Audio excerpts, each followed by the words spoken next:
কাছে অনেক খবর আছে, অনেকের আধার কার্ড লিঙ্ক কেটে দেওয়া হচ্ছে। জামালপুরে 50 জনের কাটা হয়েছে, জামালপুরটা বর্ধমানে, বীরভূমেও কাটা হচ্ছে, উত্তর 24 পরগনাও কাটা হচ্ছে, দক্ষিণ 24 পরগনাও কাটা হচ্ছে, নর্থ বেঙ্গলেও কাটা হচ্ছে। প্রথমে বলবে আধার না হলে তুমি চোখে দেখবে আধার, তোমার ব্যাংক অ্যাকাউন্ট হবে না, তুমি কোনো সুযোগ পাবে না। কোন অধিকারে তুমি কাউকে না জিজ্ঞেস করে তার আধার কার্ড কেটে নিচ্ছ? লজ্জা করে না? ইলেকশনের আগে তারা যাতে ব্যাংকের লোন না পায়, ব্যাংকের মাধ্যমে টাকা না পায়, ফ্রি রেশন না পায়, লক্ষ্মীর ভান্ডার না পায়, জন্য তোমাদের চক্রান্ত।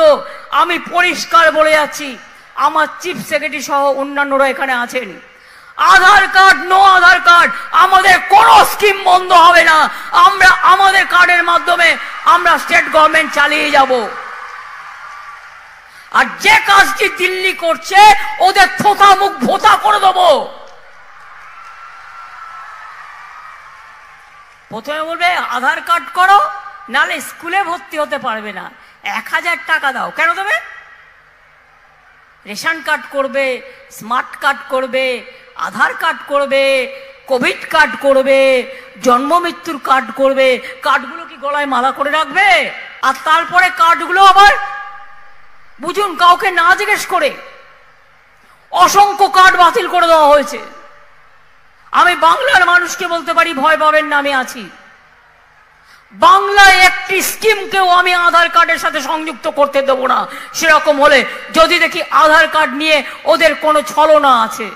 প্রথম কথা হচ্ছে কোনো আধার ক্যান্সেলেশন হয়নি। এই যে আপনাদেরকে আমি এটা দিয়ে দিতে চাই, এটা আধারের পক্ষ থেকে 3:15-20 তারা টুইট করেছেন, তারপরে আমরা করেছি এবং এটা আমি পড়ে দিতে চাই। এটা মমতা ব্যানার্জি টাকা খাইয়ে রাঁচি থেকে করিয়েছেন। তিনি ভোট পাগল, ভোটের জন্য উন্মাদ হয়ে গেছেন। তিনি তার লোকজন এজেন্ট দিয়ে, এতে রাজীব কুমারও যুক্ত থাকতে পারে, এসবে উনি খুব মাস্টার।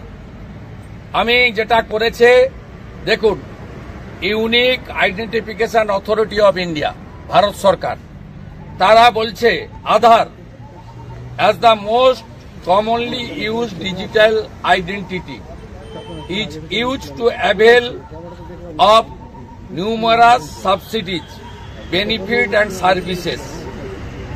এইটা বলে অনেকগুলো লাইন আছে, আমি লাস্ট লাইনটা বলে দিচ্ছি। It is clarified that no Aadhaar number has been cancelled. In case any Aadhaar number holder has any grievance in this regard, they may submit their feedback here. একদম clear. Mamata Banerjee ভোটে হারবে জানে, চোর চোর আওয়াজ উঠেছে, কোনো অস্ত্রে কাজ করবে না। চোরের সঙ্গে সন্দেশখালীর মা বোনের চোখের জল, দুটো মিলেমিশে বিসর্জন মমতা ব্যানার্জি ভোটে হবে। তাই কখনো চা বাগানে 60,000 টাকা করে ঢোকাচ্ছেন, কখনো মাইক দিয়ে উচ্চ মাধ্যমিকের মধ্যে প্রচার করছেন যে 100 দিনের টাকা দেওয়া হবে, কখনো বলছেন এপ্রিল মাসে লক্ষ্মীর ভান্ডার 500 জায়গায় 1000 হবে, কখনো বলছেন মে মাসে 4% দিয়ে দেব। এটা হচ্ছে মমতা ব্যানার্জির জালিগিরির 420 ফেরেববাজগিরির আরেকটা নমুনা।